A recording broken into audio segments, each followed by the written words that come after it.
So today we will start with the new economic policy 1991. New economic policy.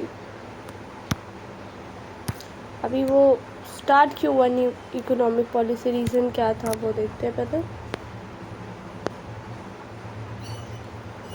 New the rational of NEP 1991. इसमें हम लोग पढ़ेंगे कि national क्या reason था स्टार्ट करने का, ऑब्जेक्टिव क्या थे NEP के. NEP मतलब new economic policy. Micro economic stabilisation कैसे क्रिएट हुआ और स्ट्रक्चर रिफॉर्म कैसे आया. देखते हैं, स्टार्ट करते हैं. पहले आएगा the rationale for NEP 1991.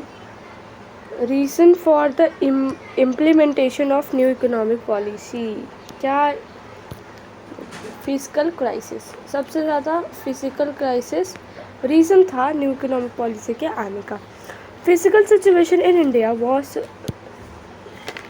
deteriorating since 1980 as a government revenue was less than the government expenditure. जब तक 1991 का न्यू इकोनॉमिक पॉलिसी नहीं आया था तब क्या था? Physical crisis. फिजिकल क्राइसिस क्यों आया? Physical situation of the India was deteriorating since 1980 as the government revenue was less than the government expenditure. Means जो गवर्नमेंट का रिवेन्यू था वो गवर्नमेंट के एक्सपेंडिचर से कम था, जिसकी वजह से बहुत ज़्यादा लॉस का सामना करना पड़ रहा था. क्योंकि ऐसा होता ही है, अगर जितना तुम कमाते हो उससे ज़्यादा अगर तुम्हारा खर्चा हो रहा है तो नेचुरली गवर्नमेंट पूरा लॉस में ही जा रही थी. ठीक है. Reason of physical crisis. Reason क्या थे? Increase in interest payment. अभी जब बाहर के कंट्री से बहुत सारा लोन हो गया था तो उसका इंटरेस्ट भी पेमेंट करना पड़ता था, और यहाँ की करेंसी से वहाँ की करेंसी ज़्यादा वैल्यूबल थी. सो इसके लिए इंटरेस्ट पेमेंट के लिए ज़्यादा पैसे जमा करने पड़ते थे. सो इसकी वजह से भी ऐसा होता था.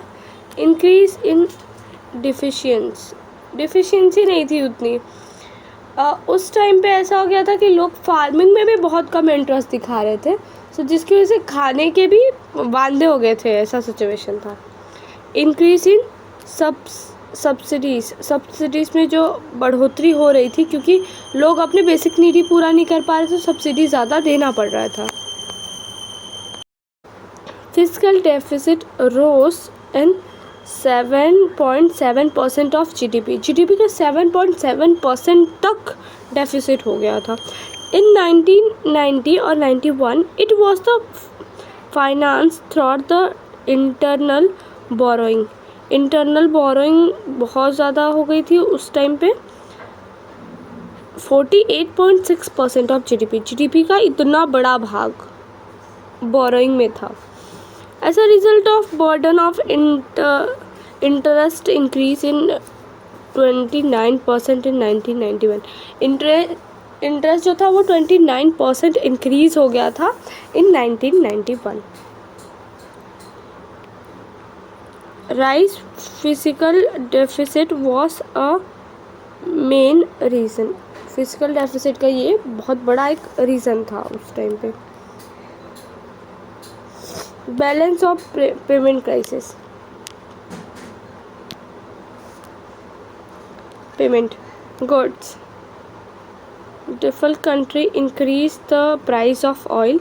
सो जो गल्फ कंट्री थी उन लोग ने क्या किया, जो अभी पेमेंट में कैसे क्राइसिस है, बैलेंस ऑफ पेमेंट में कैसे क्राइसिस है, जो गल्फ कंट्री थी वो लोग ने क्या किया, ऑयल का प्राइस राइज कर दिया. So import bill of India rose. मतलब इंडिया ज़्यादा करके ऑयल इंपोर्ट अभी भी करती है. सो गल्फ कंट्री ने क्या किया, प्राइस बहुत ज़्यादा इंक्रीज़ कर दिया. सो इसकी वजह से बिल की भी जो इम्पोर्ट बिल भी बहुत ज़्यादा हैवी हो गया.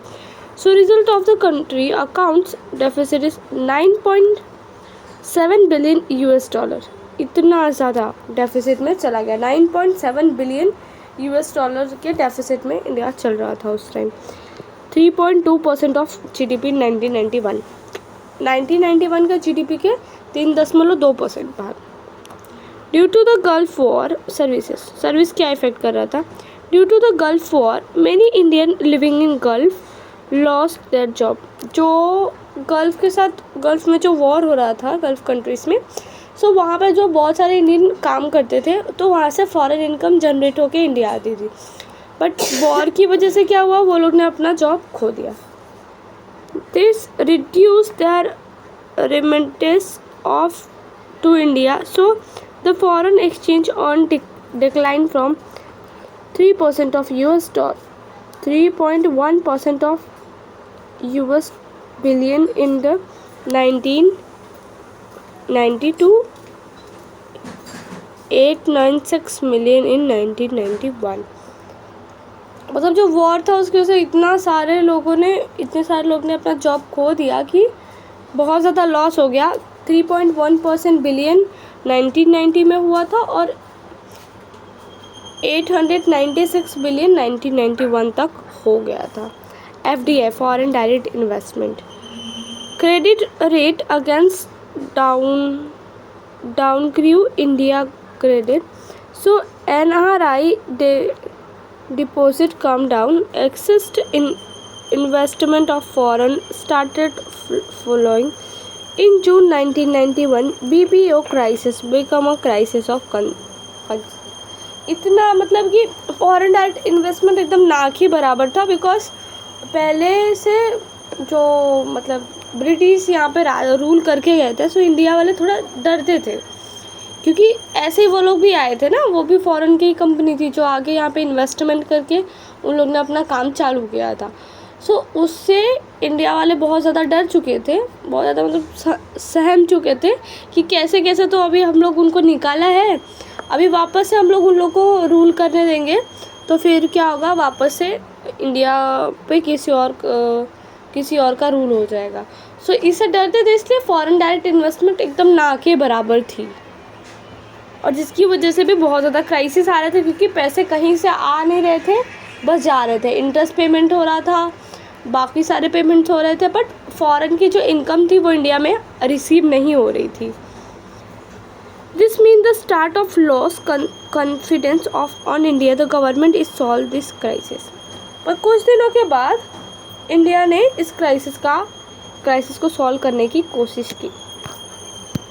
Inflationary pressure, the wholesaler price of India Ross इन 8.2%।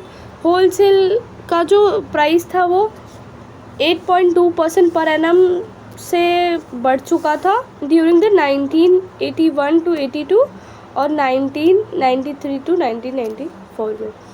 इन 1991 में the rate of inflation cross double digit mark stood 10.2%। इतना ज़्यादा, अगर इतना ज़्यादा इन्फ्लेशन आता है, इन्फ्लेशन मतलब महंगाई की दर है, इस टाइम 3 या फिर 4 कुछ ऐसा चल रहा है परसेंट महंगाई। उस टाइम क्या था 10.2%, इतना ज़्यादा महंगाई आ चुकी थी। तो समझ सकते हो उस टाइम मतलब खाने तक को भी इंसान के पास पैसे नहीं थे, ऐसा उस टाइम का सिचुएशन था।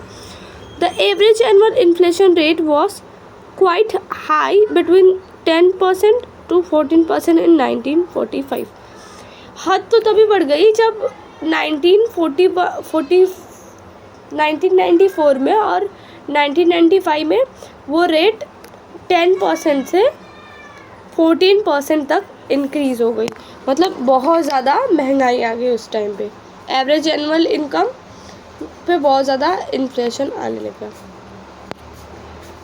ऑब्जेक्टिव क्या थे न्यू इकोनॉमिक पॉलिसी के objectives?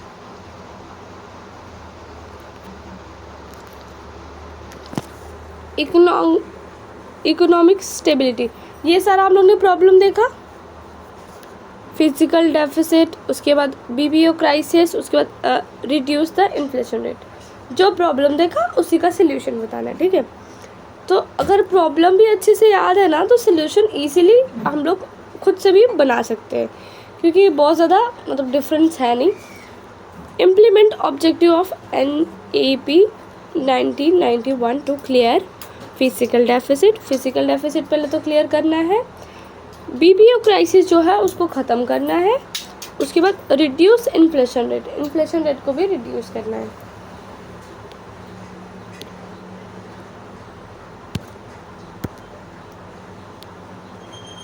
New economic policy 1991, the prime minister PV Narasimha Rao, who assumed office in June 1991।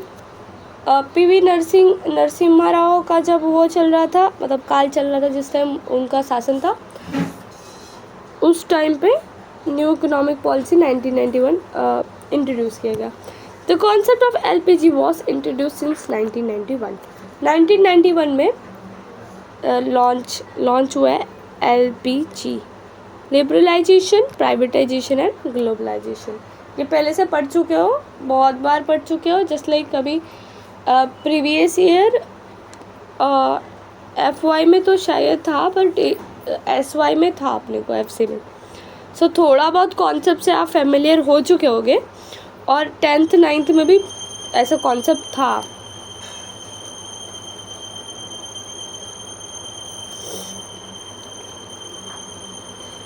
A certain economic growth, liberalization of the economy, form a service to government control to provide incentives to the business to invest their process।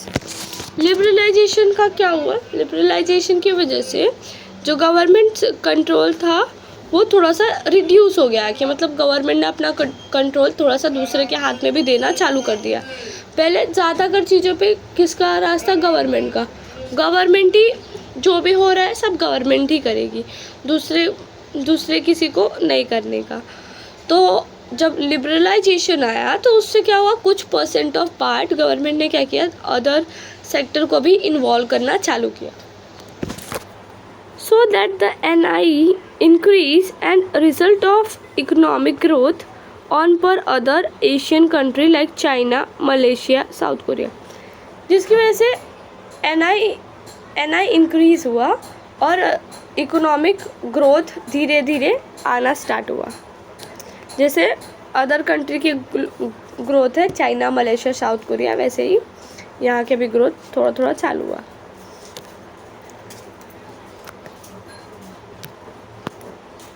of employment, increase both domestic and foreign investment in order to create job for a million of poor people।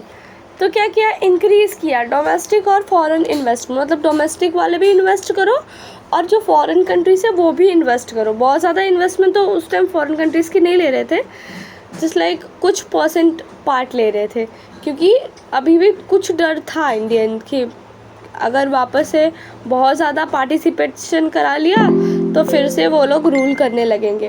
सो इसलिए कुछ percent of part foreign investment भी, एक अगर कोई company start कर रहा है तो उसमें कुछ percent of foreign investment allow किया गया, जिससे क्या हुआ, मिलियन ऑफ पुअर पीपल को क्या मिला। जब एम्प्लॉयमेंट, जब कोई भी अगर फैक्ट्री डालेगा तो उसको क्या चाहिए, एम्प्लॉय चाहिए काम करने को, ऐसे बिना काम किए तो फैक्ट्री चलने वाली है नहीं। सो जो एम्प्लॉयमेंट के लिए जो एम्प्लॉयमेंट जनरेट हुआ, इसकी वजह से foreign direct investment and domestic investment की वजह से जो एम्प्लॉयमेंट जनरेट हुआ उसका भी बहुत अच्छा प्रॉफिट आया।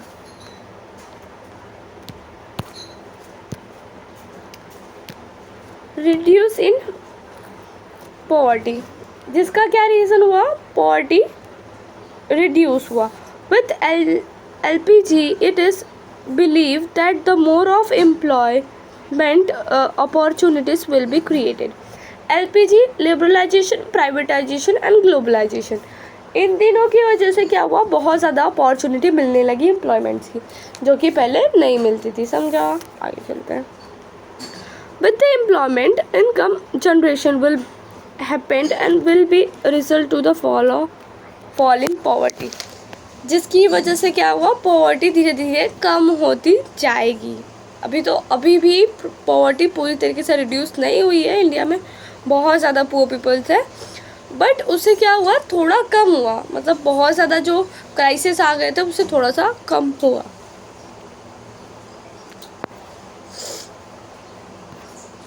Improve in quality of living, जब अच्छा वेल बीइंग होगा तो क्वालिटी ऑफ लिविंग भी इम्प्रूव होगा। अच्छे पैसे रहेंगे तो इंसान अपनी क्वालिटी ऑफ लिविंग इम्प्रूव कर ही देता है। जैसे कि अगर पहले अगर मैं 100 रुपये दिन के कमा रही हूँ तो मैं उसके हिसाब से करूँगी। मैंने 50 रुपये का खाने के लिए रखा और 25 रुपये मैंने रूम का रेंट दिया और 25 रुपये मेरे अदर एक्सपेंसेस हो गए।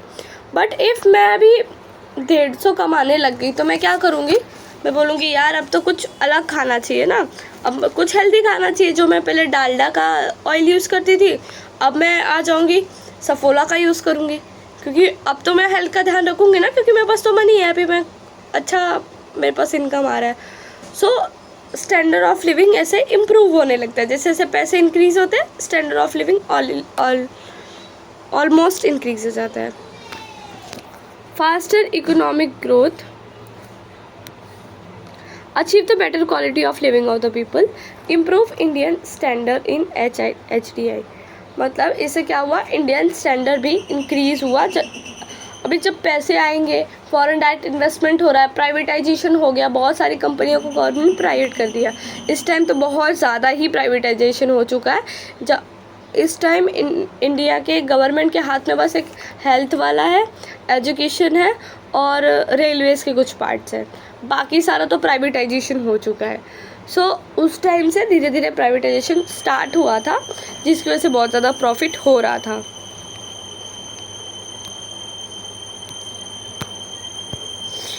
Increase in capital formation. With the increase in investment, both private or foreign investment, it will be result to the setting up more on of capital goods industries. जैसे से investment increase हो रहा था foreign और private both, तो उससे क्या हो रहा था, ज़्यादा ज़्यादा कैपिटल आ रहे थे। जब कैपिटल आएंगे तो फिर कोई भी बिजनेस हम स्टार्ट कर सकते हैं। कैपिटल गुड्स बहुत ज़्यादा इंडस्ट्री में इंट्रोड्यूस हो रहे थे। This will be increase to produce of the plant machinery equipments and result of the capital formation. जब ऐसे सामान सब कुछ आएंगे, पैसे आएंगे, नई नई टेक्नोलॉजीज आएगी, फैक्ट्रीज, जब नई टेक्नोलॉजी कोई लेके आएगा तो अपना वो फैक्ट्री बनाएगा तो उसमें कंस्ट्रक्शन करेगा, उसको लेबर की ज़रूरत पड़ेगी तो लेबर लेगा, सामान की ज़रूरत पड़ेगी। इंडिया से चीप सामान बाहर कंट्री में नहीं प्रोवाइड हो सकता, जो कि जस्ट लाइक यहाँ पे फार्मिंग बहुत अच्छी होती है तो फिर फार्मिंग के प्रोडक्ट्स यहाँ पे बहुत चीपर प्राइस में मिल जाता है, जिसकी वजह से ज़्यादातर कंट्रियाँ ट्राई करती है इंडिया में अपने फैक्ट्रीज डालने का, क्योंकि यहाँ पे लेबर भी चीप है और प्रोडक्ट का जो रॉ मटेरियल है वो भी कुछ चीप ही प्राइस में मिल जाता है। सो जब कैपिटल फॉर्मेशन इंक्रीज कैसे हुआ, प्लांट मशीनरी इक्विपमेंट सब कुछ आया, जिसकी वजह से क्या हुआ, कैपिटल फॉर्मेशन बहुत अच्छे से इंक्रीज हुआ। रिड्यूस द गवर्नमेंट कंट्रोल, जब liberalisation the reduce in the government control, private sector would be better autonomy or their investor would be increases। जो अभी भी देखोगे तो ऐसा होता है, सब लोग मानते हैं कि जैसे प्राइवेट हॉस्पिटल में गए तो वहाँ पे ज़्यादा अच्छा सर्विस मिलता है सरकारी गवर्नमेंट हॉस्पिटल से। तो ऐसा ही उस टाइम पे, क्योंकि गवर्नमेंट कहाँ पे कंट्रोल करेगा, ऐसा होता है। सो उस टाइम पे जब धीरे धीरे लिबरलाइजेशन आ रहा था तो उससे गवर्नमेंट का कंट्रोल रिड्यूस हो जा रहा था। जैसे गवर्नमेंट कह रही थी कि हाँ तुम लोग डायरेक्ट इन्वेस्टमेंट करो, मैं सिंगल विंडो क्लियरेंस दूंगा, मैं तुम लोग को ज़्यादा मच करूँगा नहीं तुम लोग के साथ, तुम लोग अपना पैसे लेके आओ, मैं सिंगल विंडो क्लियरेंस दूंगा, तुमको इधर उधर घूमने की भी ज़रूरत नहीं है, तुम बस पैसे लेके आओ। बस ये था उस टाइम पे। और अच्छा उन लोग को अपॉर्चुनिटी दे रहे थे ताकि लोग ज़्यादा करके फॉरेन इन्वेस्टमेंट इंडिया में करें, क्योंकि उस टाइम पे बहुत सारी कंट्रीज थी जिसका अभी एम्प्लॉयमेंट इकोनॉमिक डेवलप हो रहा था, तो लोग ज़्यादा करके वहाँ पे अपॉर्चुनिटी अच्छी मिलती थी, उनको क्लियरेंस जल्दी हो जाता था इंडिया के अपेक्षा। सो लोग क्या करते थे, अदर कंट्री में इन्वेस्टमेंट करते थे। तो इंडिया ने भी वही प्लान अपनाया, उन्होंने अच्छा क्लियरेंस देने का वादा किया, जिसकी वजह से क्या हुआ, गवर्नमेंट का कंट्रोल रिड्यूस हुआ। नहीं तो कुछ भी करने जाने का तो पहले गवर्नमेंट की साइन लेने का, हर चीज़ पे गवर्नमेंट की साइन। अगर यहाँ पे आ रहे हो फैक्ट्री स्टैब्लिश करे गवर्नमेंट की साइन, कुछ भी हुआ गवर्नमेंट, कुछ भी हुआ गवर्नमेंट, तो क्या हुआ इससे गवर्नमेंट रिड्यूस हुआ लिबरलाइजेशन की वजह से। सो नेक्स्ट है disinvestment of public sector. Public sector का डिसइन्वेस्टमेंट हुआ। Public sector was incurring losses. Public sector क्या कर रही थी? Loss loss loss loss loss, बस लॉस में घूम रही थी, लॉस ही जनरेट कर रही थी। Fact of the problem cost was during the government budget, जिसकी वजह से गवर्नमेंट का बजट हमेशा हाई रहता था। गवर्नमेंट के बजट में तो बहुत सारे पैसे लग जाते थे बट उतना ज़्यादा अर्न नहीं हो पाता था। NEP encourage the disinvestment of such a unit. NEP ने क्या किया, इन सब चीज़ों में डिसइन्वेस्टमेंट स्टार्ट किया। So there was a transfer of the ownership from the public sector to private sector, जिसकी वजह से क्या हुआ, public sector to private sector में ओनरशिप ट्रांसफ़र होने लगा कि लाइक कुछ पब्लिक ऑर्गेनाइजेशन थी जिसको गवर्नमेंट ने धीरे धीरे प्राइवेट करना स्टार्ट कर दिया। Improve the efficiency. अब इफ़िशियंसी को इम्प्रूव करना सबसे ज़्यादा ज़रूरी है। लिबरलाइजेशन लीड टू इनोवेशन और इंक्रीज द इफ़िशियंसी। जब नया इनोवेशन लाएंगे, कुछ नई टेक्निक लाएंगे तो अपने आप ही इफ़िशियंसी इंक्रीज़ हो जाएगी। जब नए प्रोडक्ट लाएंगे, नई गैजेट्स लाएंगे तो इफ़िशियंसी ऑटोमेटिकली आ जाएगी। The Indian entrepreneur this would be improve the competitiveness of domestic industry, जिसकी वजह से क्या हुआ, डोमेस्टिक इंडस्ट्री में कंपटीशन इम्प्रूव हुआ। सो चलते आगे। So thank you for watching. Next video जल्दी ही अपलोड हो जाएगा, और कुछ भी इशू हो, प्रॉब्लम हो, so comment me in comment box और follow for more. Bye. Like share and subscribe my channel.